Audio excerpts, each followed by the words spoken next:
छत्रपती संभाजी महाराज चौक येथील जुन्या नाल्यामध्ये रिक्षा चालक वाहून गेल्याची घटना कळताच आमदार विजयकुमार देशमुख यांनी घटनास्थळी भेट देऊन परिस्थितीची पाहणी केली।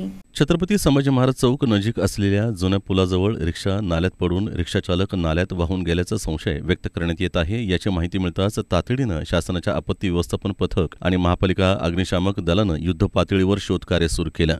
जुना पुणे नाका ते 14 कमानीपर्यंत रक्षकांनी शोध मोहीम सुरू केली। आमदार विजयकुमार देशमुख, माजी गटनेते आनंद चंदनशिवे, प्रांताधिकारी, तहसीलदार यांच्यासह महापालिकेचे आयुक्त यांनी तातडीनं घटनास्थळी भेट देऊन परिस्थितीची पाहणी केली, आवश्यक त्या सूचना दिल्या। दरम्यान आमदार विजयकुमार देशमुख यांनी घटनास्थळी भेट देऊन जुना पुणे नाका, अमतीनगर पूल या परिसराची पाहणी केली। यावेळी प्रांताधिकारी, तहसीलदार आणि महापालिका अधिकाऱ्यांशी त्यांनी चर्चा करून आवश्यक ती कारवाई करण्याच्या सूचना आमदार विजयकुमार देशमुख यांनी दिल्या।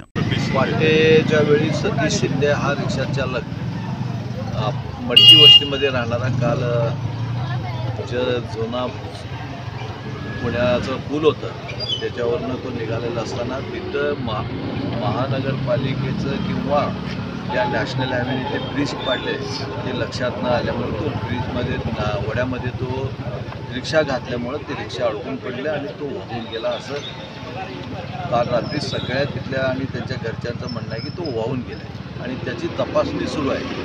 आणि या तपासणी होत असताना ही घटना घडू नये किंवा कुठलीही दुर्घटना घडू नये जी सुरक्षितता भाग होतं तो न करता नॅशनल हायवेने ते पाडलं असेल तर तिथं बॅरिकेड लावायला पाहिजे आणि लोकांना तिथं जायला मनाई करायला पाहिजे दोन्ही साईडला लावून, पण ते केलं नाही। महानगरपालिकाचंही दुर्लक्ष त्याकडे झालेलं आहे। महानगरपालिका ह्या नाल्याच्या आपण बघतोय की गेल्या पाऊस जसं पडत आहे चांगल्या प्रकारे त्या प्रत्येक नागरिकांना त्याचा त्रास सहन करावा लागतो, कारण या सोलापूर शहरातील अनेक नाले वाहत असताना त्या नाल्याच्या बाजूला काढे जे झुडपे झालेले आहेत, ज्या झाडं वाढलेल्या आहेत त्या झाडं कमी करणं, झुडपं काढणं किंवा नाल्याची साफसफाई करून नाला रुंदीकरण व खोलीकरण करून घेणं हे काम झालं नसल्यामुळं आज या सोलापूरकरांना या सगळ्या समस्येचा समोर जावं लागत आहे।